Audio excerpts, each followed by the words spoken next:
la ilaha illallah, tapi terkadang sebagian mereka tidak paham maknanya. Saking hebatnya terkadang cuma hu sampai ada buku judulnya hu. Nggak ada contoh dari Nabi SAW. Nggak cukup itu, setan menggoda dia.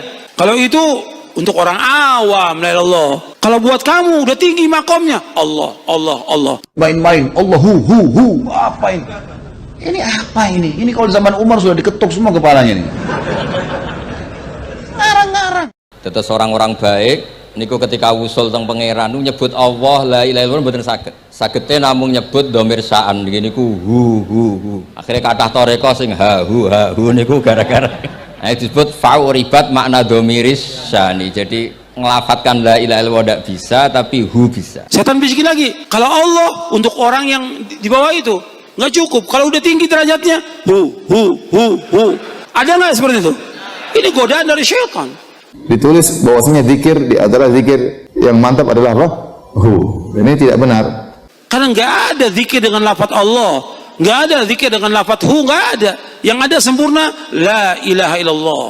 Afdalu dzikri la ilaha illallah.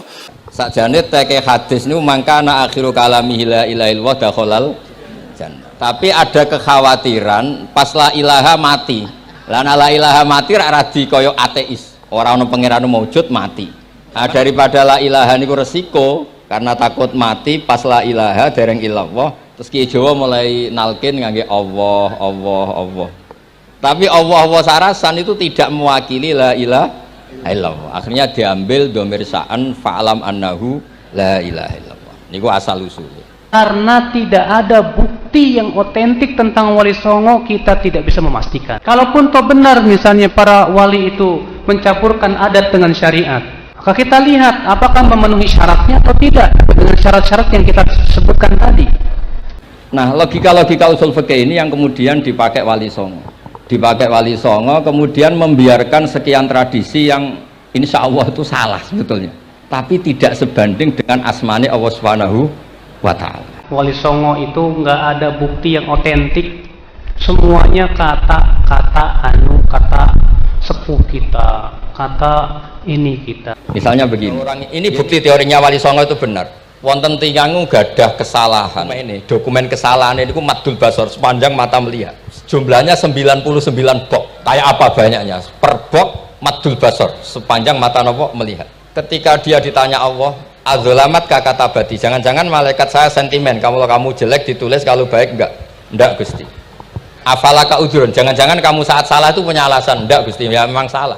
Tapi kata Allah, sudah kamu tenang saja, kamu punya ini. Itu hanya satu box, ya kira-kira kayak tempat jam tangan itu. Enggak, kamu punya ini, cukup ini. Terus malaikat tanya, ya Allah, apa artinya, apa ngefek itu kalau ditimbang dengan kejelekan sebanyak itu dengan satu box jam. Orang ini juga bilang, Gusti sudah ada usah ditimbang, nggak ngefek itu pasti kalah.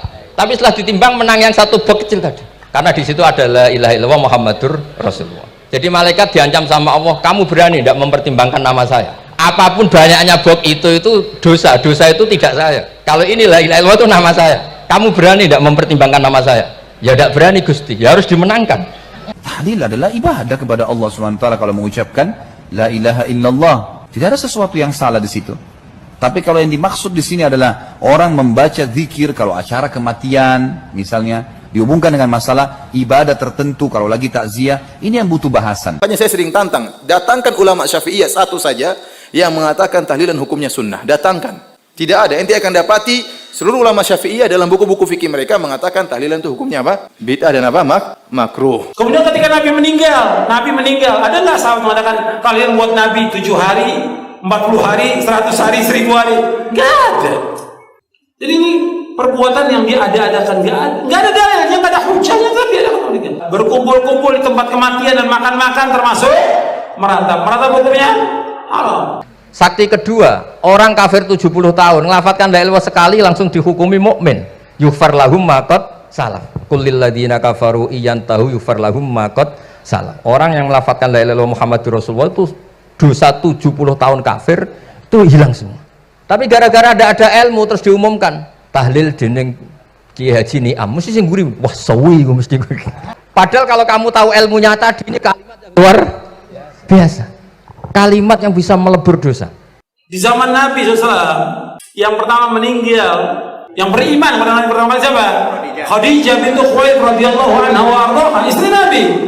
Nabi ngadakan tahlilan atau tidak? Tidak. Karena tanya kepada mereka, dalilnya ada atau tidak tahlilan itu? Jangan malah sentimen. Wong di kuburan wiridan la ilaha dihukumi kafir. Nah, itu kan aneh. Wong kalimat ini yang kafir saja menjadi muslim, sekarang yang muslim menjadi kafir. Tuh paham kok seaneh itu gitu kan. Ya karena basisnya ada ilmu tadi. Coba kalau basisnya ilmu, itu kan aneh betul. Hadil kalimah kalimatun soro bihal kafiru musliman. Fakih fasorol muslimu bidalika kafiron. Ini kalimat yang kafir saja menjadi muslim. Masa dengan kalimat yang sama yang muslim menjadi aneh gak?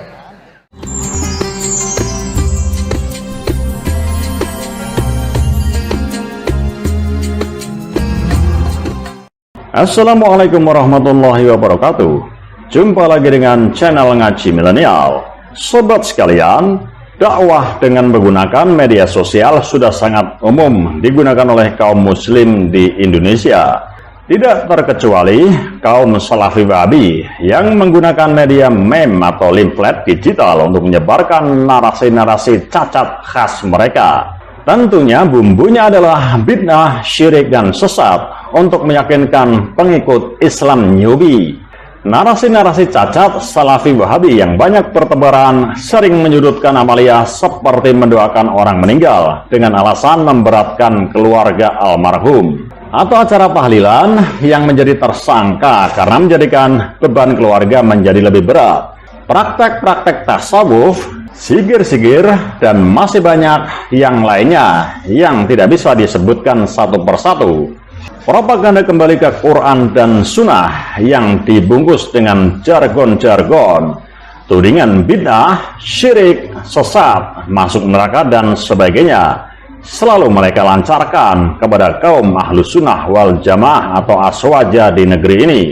Nah, pengasuh pondok pesantren Tahfizul Quran LP3IA Kiai Haji Ahmad Bahauddin Nur Salim atau akrab disapa dengan Gus Baha adalah salah seorang ulama muda, alim alamah yang terbilang paling jenius dalam mengkanter propaganda masif kaum Salafi Wahabi di negeri ini.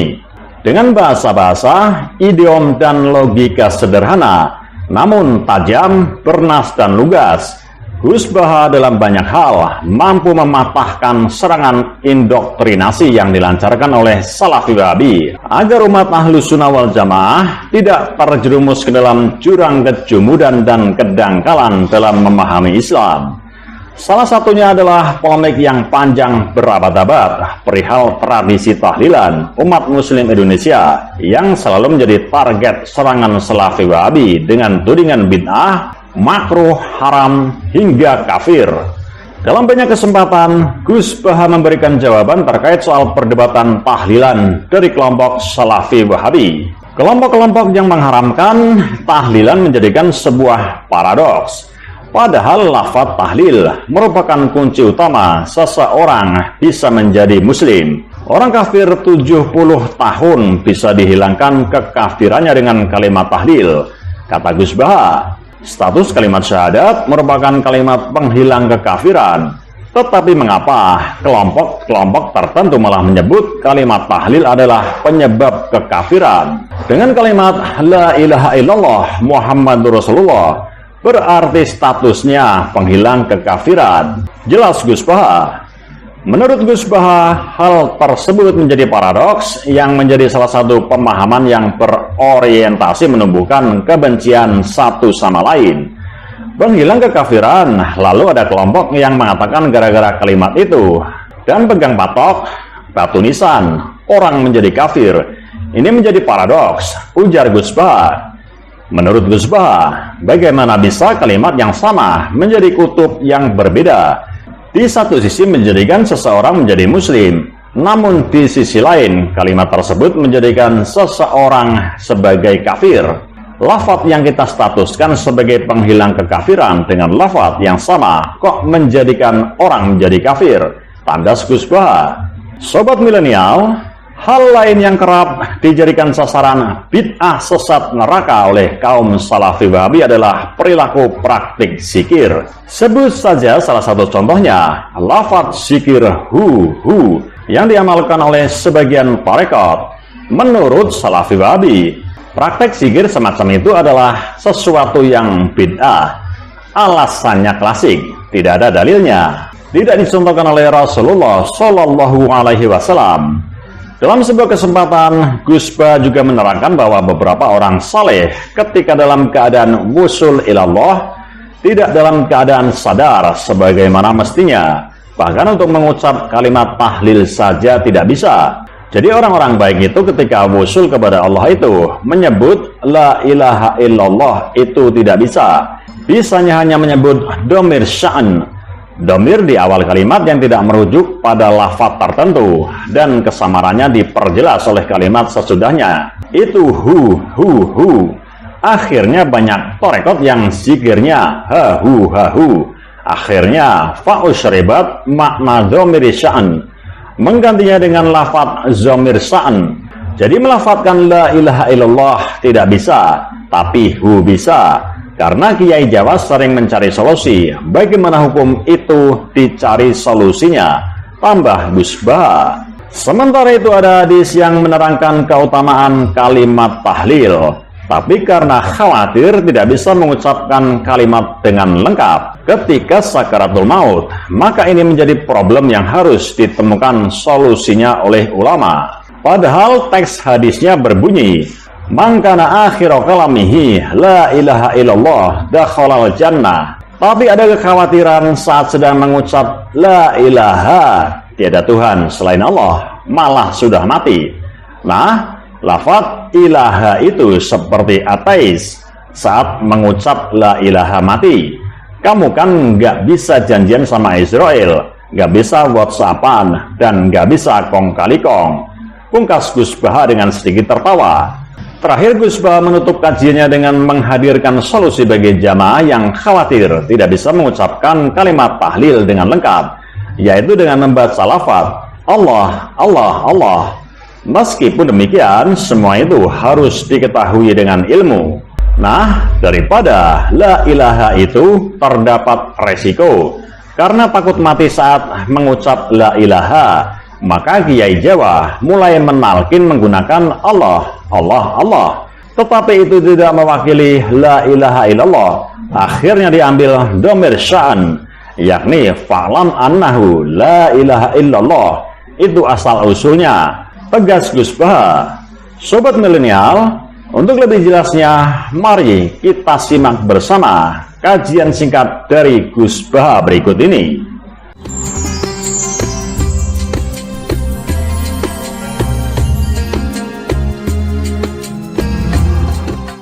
Memang banyak paradok ya, paradok dalam ilmu usul fikih. Ilmu usul fikih itu ilmu yang menjadikan orang itu bisa berpikir. Gitu. Kalau tak cerita tentang pertama tentang Ki Akil sing al-ma'ruf bi ahli nahwi. Nahwu riyen di era dulu itu dadekno tiyang dadi wali. Sampai disebut hatta nahat qulubuhum li nahwihi famin azimi sya'nihi lam tahwihi. Terus orang-orang baik niku ketika usul teng pangeran nyebut Allah la ilaha illallah mboten saged. Sagete namung nyebut dhamir sya'an niku hu. Akhirnya kata toreko sing hu niku gara-gara ahli nahwu niku. Nah, disebut fa'uribat makna domiris syani. Jadi ngelafatkan la ilaha illallah tidak bisa, tapi hu bisa. Mergi ke Jawa ini tukang ngakali, terus hukum ini diakali. Sakjane teke hadis ini mangkana akhiru kalamihi la ilaha illallah dakhalal jannah. Tapi ada kekhawatiran pas la ilaha mati. Lan la ilaha mati rak radi kaya ateis. Ora ono pangeran maujud mati. Sampean kan gak iso janjian mbek Israel. Kan mboten saged weanan, mboten saged kong kali kong. Nah, daripada la ilaha niku resiko karena takut mati pas la ilaha dereng illallah. Terus Ki Jawa mulai nalkin ngangge Allah, Allah, Allah. Tapi Allah, Allah sarasan itu tidak mewakili la ilaha illallah. Akhirnya diambil dhamir sya'an fa'lam annahu la ilaha illallah. Niku asal usulnya.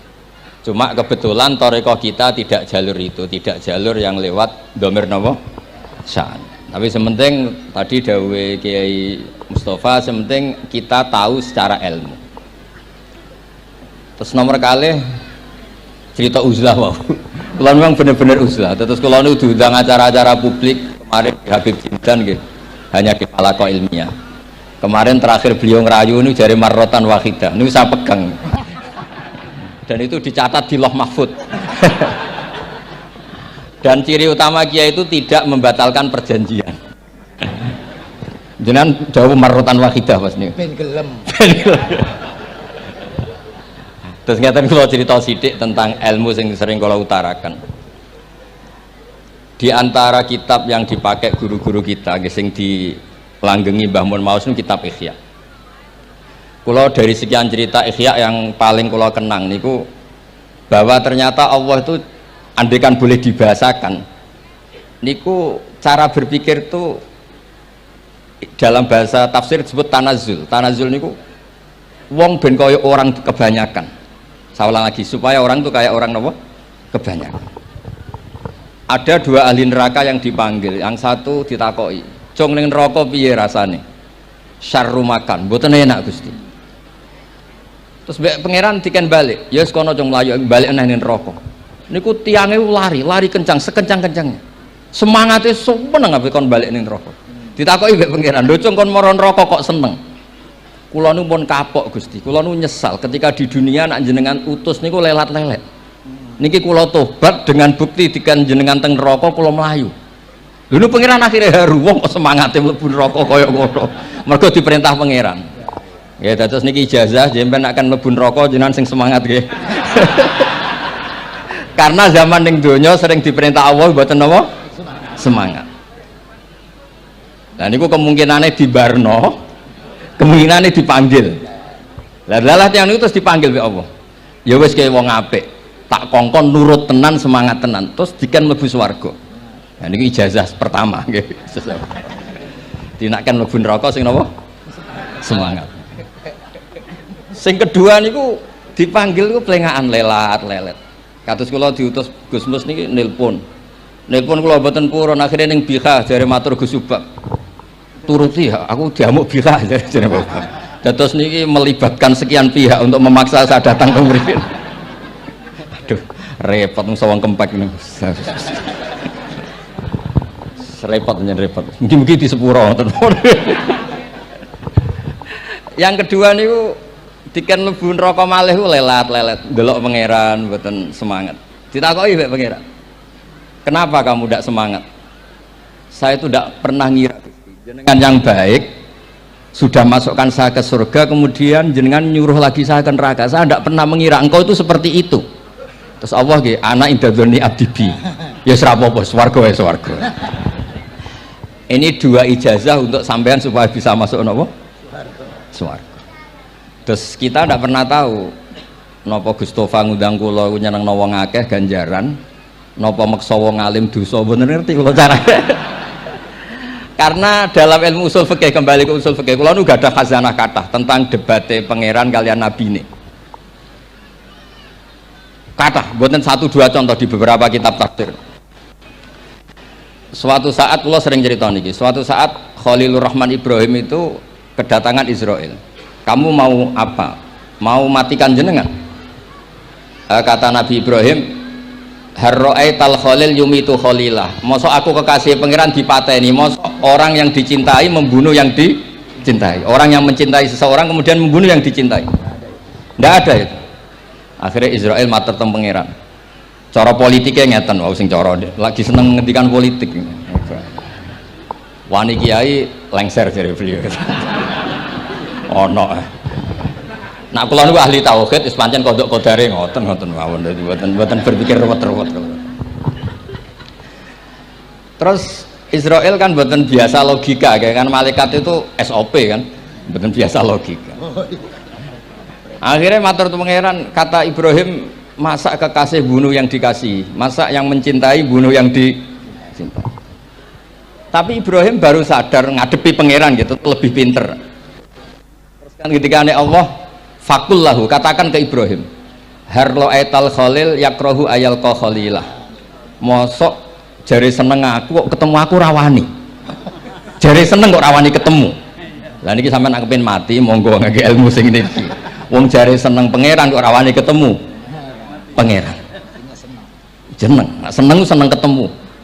Ibrahim seneng sakit. Yo mati saiki ra apa mati saiki. Terus kedua, niki cerita karena ini pondok ilmu. Orang harus biasa pakai logika usul fikih. Politik juga gitu. Nak kiai politik rawan kena syubhat. Tapi nak wong soleh ra oleh politik, kue ridho dipimpin wong fasik-fasik kabeh. Ya, mboten ngerti, mboten bener di pokoknya ngoten. Yes, itu memang logika usul napa? Fikih. Logika usul napa? Fikih. Ketika Nabi Adam badhe didamel, niku materinya saking bumi. Pertama sing diutus Jibril. Jibril ambekan qabdatan minal ardi, segenggam bumi. Saya mau bikin Adam, materinya dari bumi. Setelah datang ke bumi mau ngambil ista'adzat billah. Maksudnya ista'adzat billah, a'udzu billahi minka, saya berlindung Allah dari kamu. Antasinani. Kalau dengar Gus Tofa dari ahli nahwu terus kalau niki tak goleki tenan pancen syanahu mutaaddi binafsi. Mungkin dibuli ku antusinani kok panjang nanti cerita. Saya tidak ingin bagian dari saya diambil, kok aku bolong. Iku coro bumi itu sudah masalah. Terus akhirnya Jibril kembali, ya Allah, dia berlindung kepada engkau maka saya lindungi. Allah membenarkan Jibril, Mikail juga sama. Tapi ketika Israel, ini Israel itu masalah memang. Ketika disuruh ngambil bumi, buminya ista'adzat billah, tetap diambil. A'udzu billahi minka antasinani, saya berlindung Allah supaya kamu tidak melukai saya, mencidrai saya dengan mengambil bagian dari saya. Kata Israel, wa a'udzu billah alla unaffidhu amroh, saya juga a'udzu billah diperintah Allah kok tidak kasil, kudu kasil. Lah saya tidak tahu yang benar istilahnya Jibril apa istilahnya Israel. Terus memang sudut pandang. Makanya dulu ketika banyak pondok putri itu kiai-kiai kuno dulu itu menentang. Alasannya nggih, nak bojone jelas khawatir kiai ini kecobaan itu jelas. Tapi banyak kiai itu khawatir tenan, kecoba fitnatin nisa. Tapi ketika logikanya dibalik, apa kamu ridho para perempuan-perempuan muslimat itu tidak dapat pendidikan apa? Agama, hanya karena orang soleh tidak punya nyali, tidak punya peduli mengajar. Tapi dia saged diwalik. Ustadz sing mane pas-pasan itu kowe ridho nak kecoba. Sampean milih mana? Ridho kecoba apa ridho bodoh? Nah, logika-logika usul fikih ini yang kemudian dipakai Wali Songo. Dipakai Wali Songo, kemudian membiarkan sekian tradisi yang insya Allah itu salah sebetulnya. Tapi tidak sebanding dengan asmane Allah Subhanahu wa Ta'ala. Misalnya begini, gini iki dirungokno mawon. Sampeyan ra paham mboten napa-napa. Sampeyan nak ra paham wis anggap ae tawadhu. Pantese wong awam yo ora paham. Nak paham dadi kiai. Terus biasa mawon sampean nak ra paham aja tersiksa. Umpamane jenengan mboten kiai kok kon paham. Nah sampean pinter kados kula mestine ora ngrungokno, semangate hasud. Terus rivalitas mergo. Nah cara Mbah Mun nak cerita ngoten, dhisik ke zaman bodoh iku angger kiai mbok cucuk. Bareng padha kiai niku koyok saingan. Niku pun sunnatullah, ndak bisa dihindari, niku pun sunnatullah. Terus kembali lagi ya, logika usul fikih niku dipakai oleh Wali Songo. Ngeten ada cerita ini rungok nonton. Itu sudah saya cek di beberapa riwayat, termasuk di Musnad Imam Ahmad. Ada orang, ini bukti teorinya Wali Songo itu benar. Wonten tiyang gadah kesalahan. Niku dokumen kesalahan niku madul basor, sepanjang mata melihat. Wes ngoten jumlahnya 99 bok. Kayak apa banyaknya? Per bok madul basor, sepanjang mata nopo melihat. Ketika dia ditanya Allah itu kalau tanya demokratis. Azulamat kata bati, jangan-jangan malaikat saya sentimen, kalau kamu jelek ditulis, kalau baik enggak Gusti. Afalaka udhurun, jangan-jangan kamu saat salah itu punya alasan, enggak Gusti, ya memang salah. Tapi kata Allah, sudah kamu tenang saja, kamu punya ini. Itu hanya satu box, ya kira-kira kayak tempat jam tangan itu. Enggak, kamu punya ini, cukup ini. Terus malaikat tanya, ya Allah, apa artinya, apa ngefek itu kalau ditimbang dengan kejelekan sebanyak itu dengan satu box jam. Orang ini juga bilang, Gusti sudah ada usah ditimbang, nggak ngefek, itu pasti kalah. Tapi setelah ditimbang menang yang satu box kecil tadi, karena di situ ada la ilaha illallah Muhammadur Rasulullah. Jadi malaikat diancam sama Allah, kamu berani tidak mempertimbangkan nama saya? Apapun banyaknya box itu dosa itu tidak saya. Kalau ini la ilaha illallah itu nama saya, kamu berani tidak mempertimbangkan nama saya? Ya tidak berani Gusti, ya harus dimenangkan. Nah itu semalahnya kok pengajian ini ya ono istilatur rijal wan nisa, tapi baru kayak ngaji di sepuro. Ya aja muni halal, tapi ya aja muni terus gak ono faedahe. Di sepuro insyaallah. Karena kalau nuruti harus steril halal itu kayaknya tidak bisa. Terus di situ ditutup fala yaskulu ma'asmillahi ta'ala syai'un. Dibanding asmane Allah Ta'ala sesuatu itu tidak ada nilainya, pasti menang Allah Ta'ala. Sehingga banyak ulama ngendikan kowe nak berdosa, bersalah moco iki-iki. Dan kalau Anda dosa misalnya catatannya satu box, terus di bawah ada astagfirullah, malaikat ditanya sama Allah, kamu berani tidak mempertimbangkan nama saya disebut di situ? Nah saya ini ribuan orang yang ngundang, saya berani mengabaikan. Bareng ono wong ngaku mbah, ya mbah tenan wae. Ya terus ngoten, kowe wani gak mempertimbangkan Gustofa sing mantune Mbah Maimun. Ya. Semoga cara pandang malaikat nanti seperti itu. Tapi nanti kalau malaikat cara pandang, mbah kok tukang makso putu. Itu mbah model opo. Nah saya ini sudah ngalah satu kali. Berikutnya logika kedua yang insya Allah terbangun di kalangan malaikat, yaitu mbah ora oleh maksa napa putu. Ning dinggon mbah yang baik putune dolanan di barno. Ini ora putu lagi asik-asik dolan. Rene kon nyapu. Nah, itu udah jenis mbah yang baik. Lantas kula suwun lah ngaji usul fikih yang serius, karena itu menjadikan kita bermartabat. Kulo niku sering lepas jenazah tangga-tangga kulo nggih panggihane ndelok TV, nak bengi nggih ngelamun, ngayal sugih, kadang yo ngapalo tikus sing liwat dhuwure saking ora ana penggawean. Tapi kulo nak lepas jenazah ini orang baik. Sampai bojone protes, "Apik apa lho Gus, angger bengi iku mau ngelamun ngitung tikus liwat, ngitung apa?" Terus kulo matur, ngitunge aja ngono, ngitunge tarokal ma'asiyah. Wong ning omah itu artinya tidak dugem, tidak melakoni maksiat. Itulah yang menjadikan usul fikih itu ilmu yang sangat terhormat. Coba kalau Anda jadi pakar usul fikih kayak saya, mau kaji betul usul fikih. Orang tidur semalaman jangan bahasakan tarokat tahajud, wa tarokal witro, wa taroka qiyamal lail. Tapi bahasakan taroka zina, wa tarokal ghibah, wa taroka kada wa kada minal ma'asi. Keren buatan. Keren. Kalau kamu udah ahli usul fikih, maka kiai kok amen turu, kiai kok guyon suwengi. Lu kiai guyon sungi itu melawan, kiai itu ustaz juga manusia, karena bengi itu ya kepengen nonton, tapi kan buatan pantas. Akhirnya korbannya santri ini dijak guyon gak jelas. Lah apel neng rodo ya ora pantas. Ngelawan nafsu itu berat, caranya ya dilalek-lalek no guyon itu. Lah muka-muka malaikat kabeh ahli usul fikih nganggep ngono iku perlawanan terhadap keinginan apa maksiat.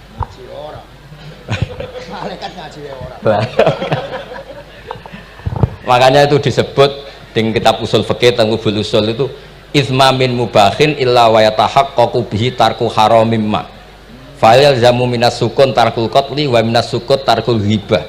Tidak ada sesuatu yang mubah kecuali saat Anda lakukan, saat itu juga Anda meninggalkan keharaman. Maka sebetulnya mubah ini punya nilai yang luar biasa, yaitu tarkul haram atau tarkul ma'asi. Jadi sawangane sampean nang omah kukar-kukur, mlebu metu, kukar-kukur meneh, mlebu metu, bariku turu angop, ngorok.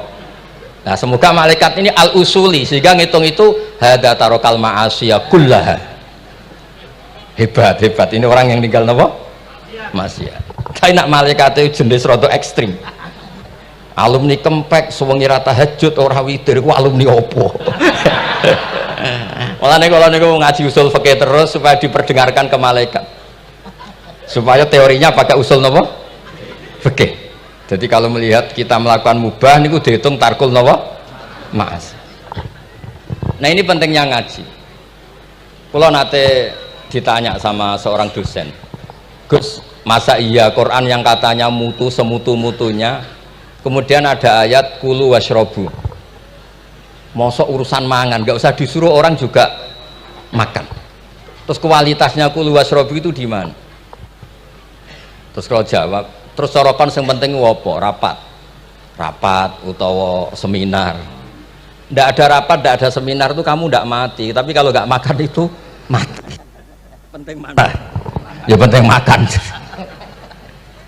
Lah iya, jadi orang itu lupa kalau sesuatu yang seserius itu karena menjaga nyawa, yaitu makan.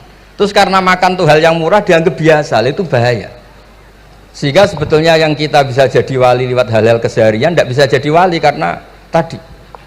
Saya punya hadis, ini mudah sekali untuk Anda jadi wali. Bahkan di atas wali lah. Inna woha ta'ala layar do anil abdi. Pakai inna masih pakai lam taukid. Inna woha layar do anil abdi ayyakulal aklata fayahmadahu alaiha aw yasroba syarba fayahmadahu alaiha. Allah itu sangat ridho ada orang makan satu asupan kemudian dia muji Allah. Loh, orang tidak punya alpat itu tidak mati, tidak punya tanah ribuan hektar itu tidak mati, tapi kalau nggak makan sesuap nasi mati. Penting mana? Penting makan. Tapi gara-gara kamu tamak untuk syukur nunggu punya alpat, untuk syukur nunggu punya tanah banyak, Anda ini bodoh. Mau syukur saja syaratnya kok banyak.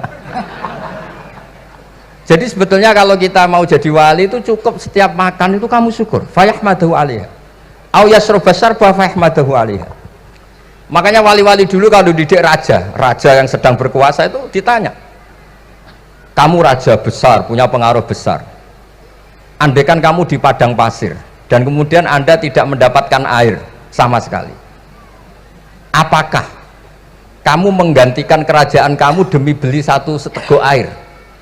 Iya, akan saya beli karena saya kalau tidak minum mati.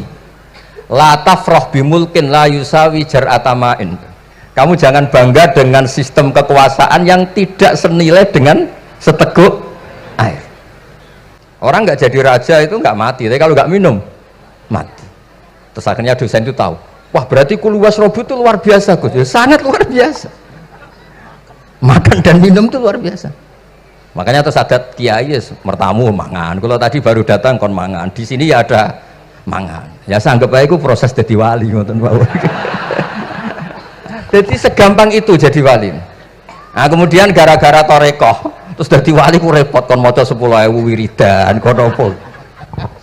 Kesuwen nih cara-cara kesuwen. Karena ini partai gak torekoh tadi.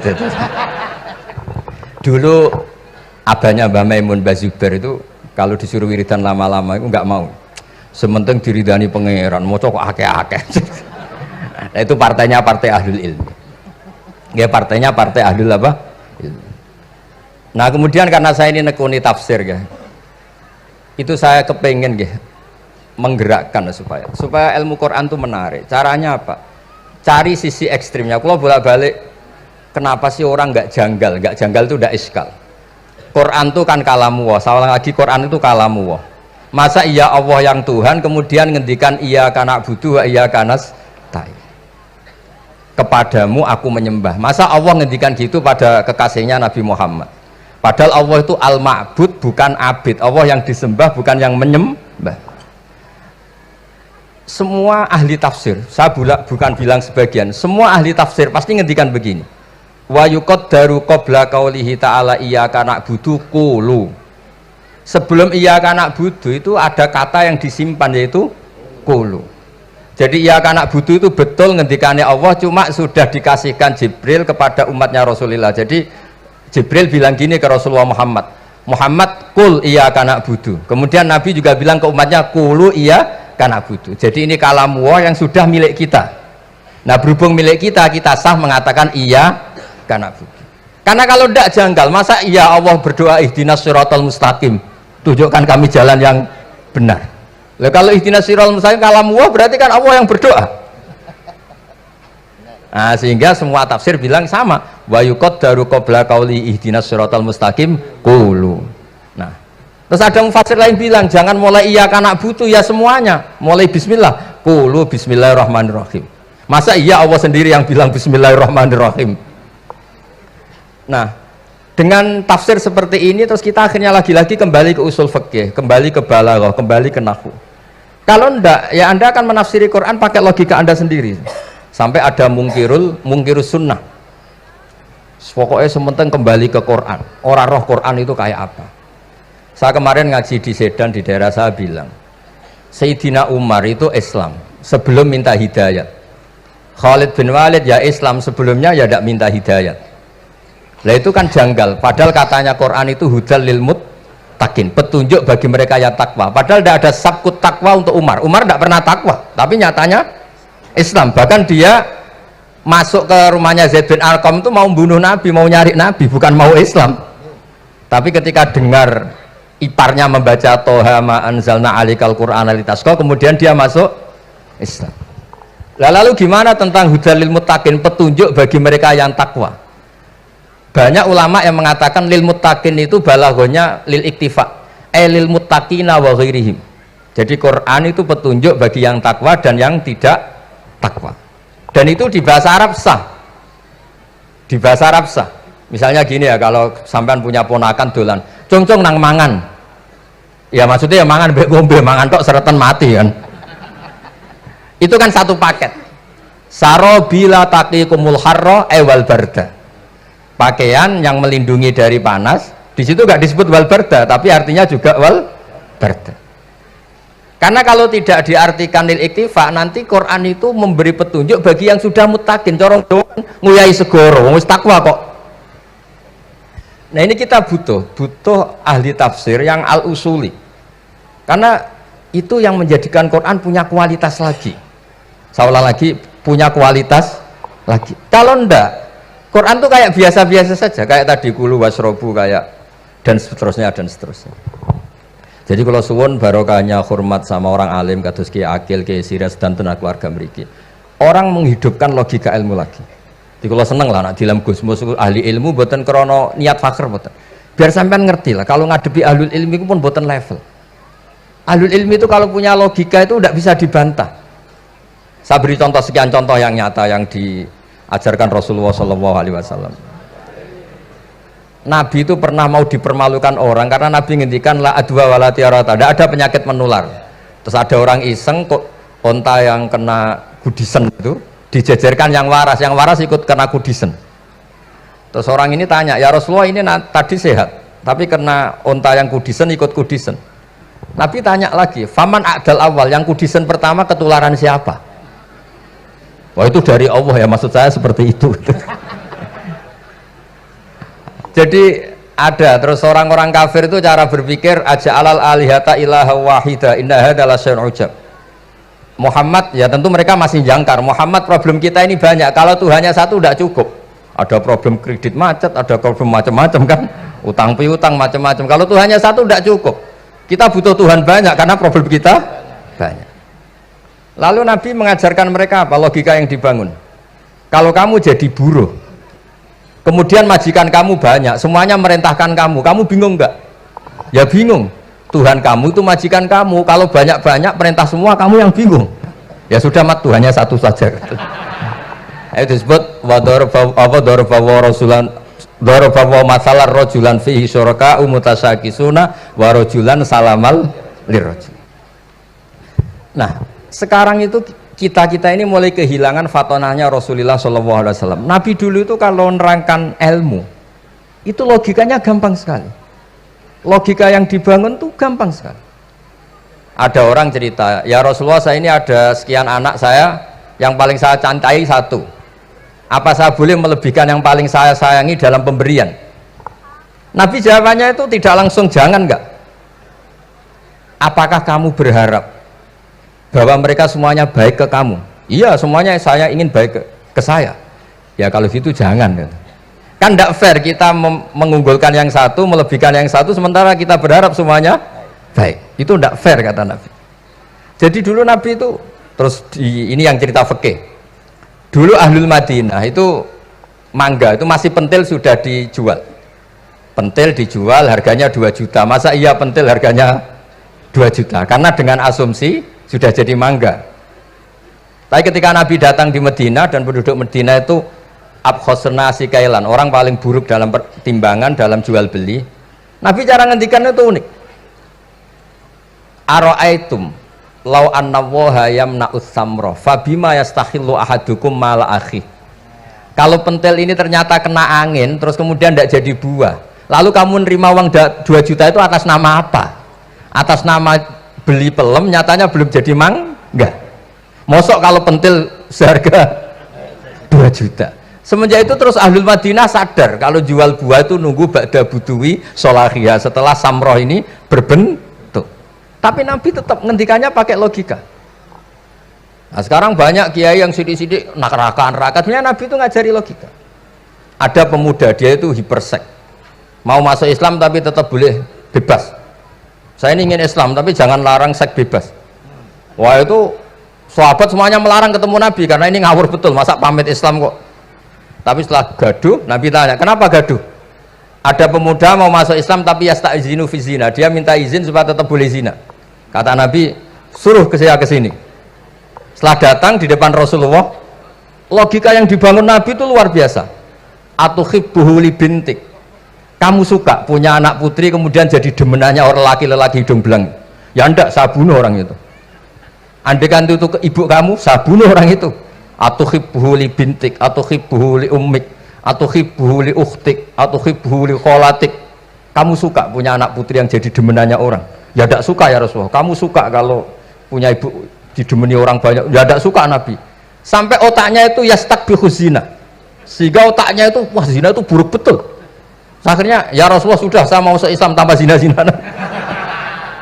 Karena logika yang dibangun Nabi itu luar biasa. Nabi pertama mengingatkan atuhibbuhu li bintik, atuhibbuhu li ummik, atuhibbuhu li ukhtik, atuhibbuhu li kholatik. Sampai dia ini nggak bisa apa-apa. Sudah Nabi, sudah. Jadi logika ini yang harus kita waris. Lagi-lagi kembali yang bisa waris itu ahlul ilm. Sama itu kan kayak diskusinya Nabi Yahya dan Nabi Isa. Nabi Yahya itu suka berkawan orang-orang soleh. Setiap berkunjung di mana itu nyari yang orang-orang soleh. Ditanya kenapa kamu berkawan orang soleh? Ya berkawan orang soleh itu asik. Tapi kalau Nabi Isa enggak. Kalau ada desa-desa yang masih hitam, masih merah itu dikunjungi, kemudian dibina. Ditanya sama Nabi Yahya, lima anda tanzilu ala syirarin nas, kok kamu kumpul orang-orang yang kayak gitu? Jawabnya beliau, innama ana tabibun udawil mardo. Di mana-mana Nabi itu ya dokter, di mana-mana dokter menyembuhkan yang sakit. Jadi dulu logika kebalikan itu dibangun, sehingga dulu ulama khilaf itu ikhtilaful a'immah apa? Rahmah. Masyhur itu. Saya sering cerita dan itu ada di kitab Khilyatul Auliya. Nabi Yahya itu lebih ceria. Nabi Isa itu agak sering cemburut. Atau kebalikannya, pokoknya yang satu tuh mali aro ka'abisan.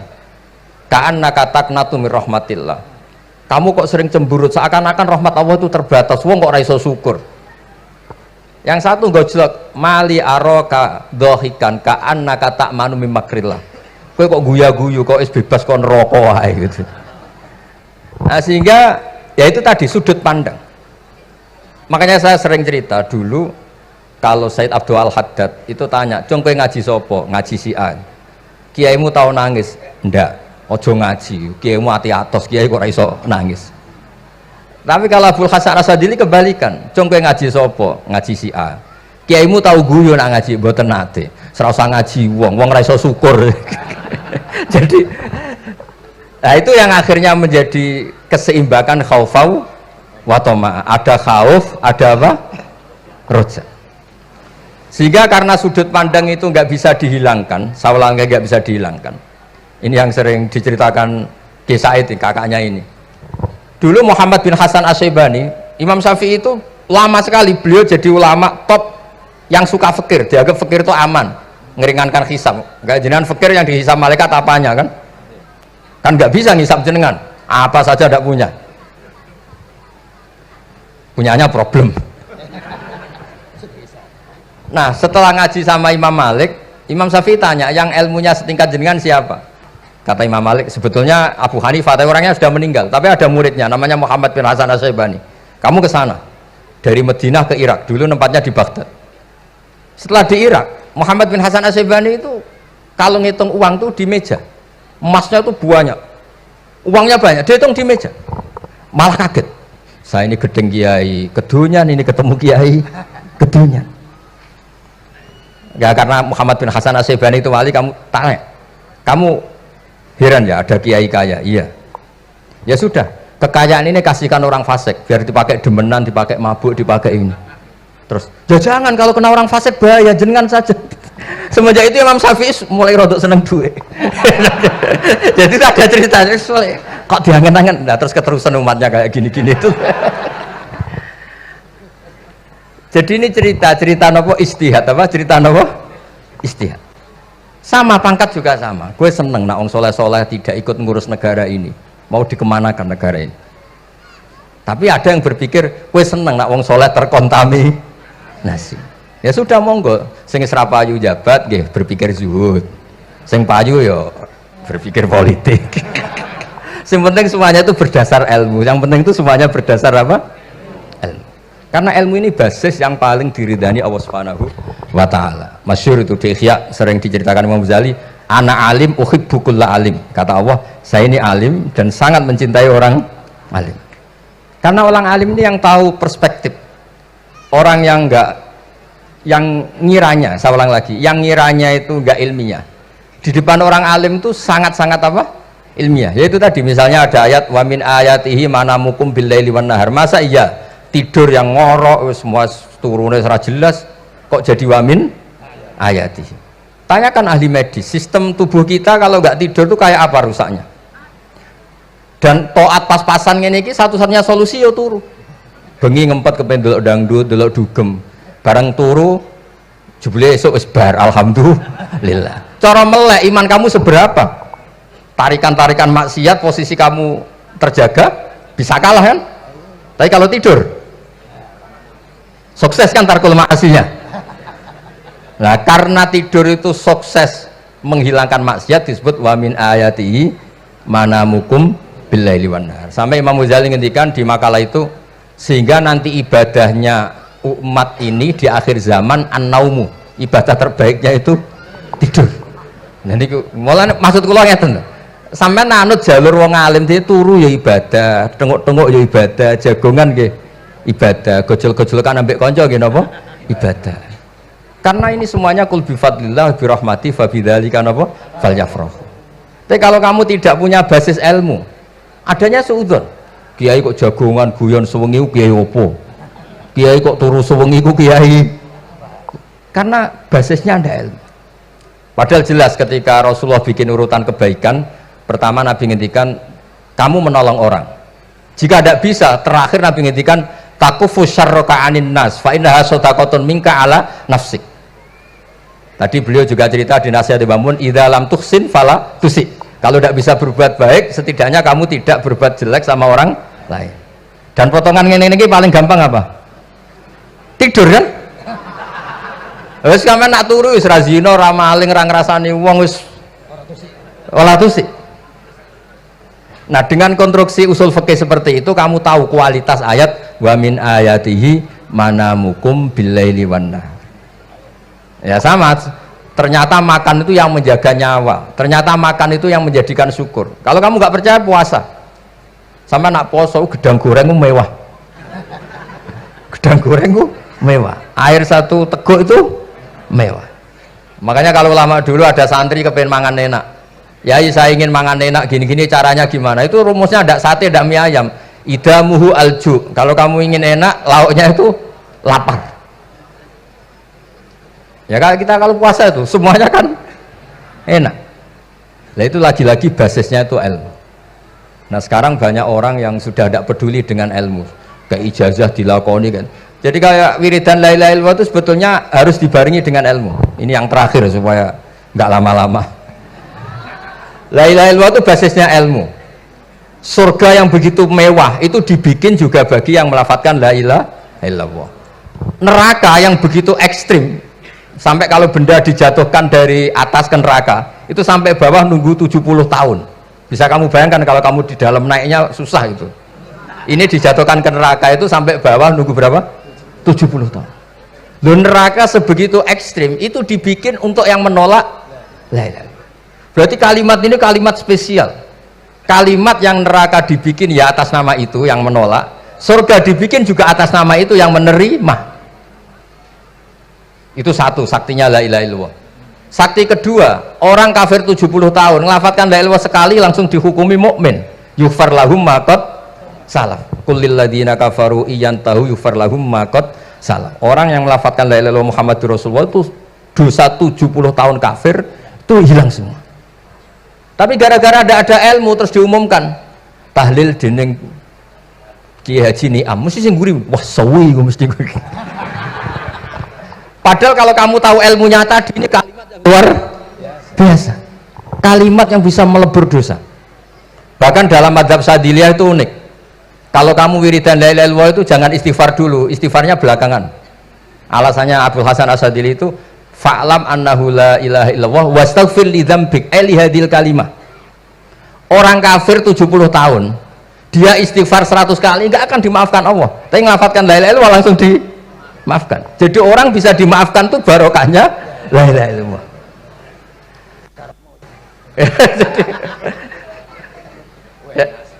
Ya kan? Jadi orang kafir 70 tahun wirid istighfar 100 kali atau 1000 kali dimaafkan enggak? Enggak kan? Tapi kalau membaca la ilaha illallah dimaafkan. Jadi istighfar tuh ngefek positif itu kalau dibarengi la ilaha illallah. Makanya wastaghfir li dzambika bihadil kalimah. Kamu boleh istighfar berdasar hadil kalimah, berdasar la ilaha illallah. Tapi terus kemudian ya thariqah itu banyak, itu urusan rasa.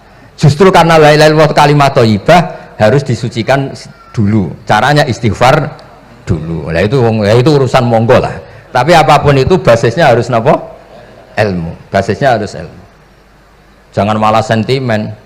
Wong di kuburan wiridan la ilaha illallah dihukumi kafir. Nah, itu kan aneh.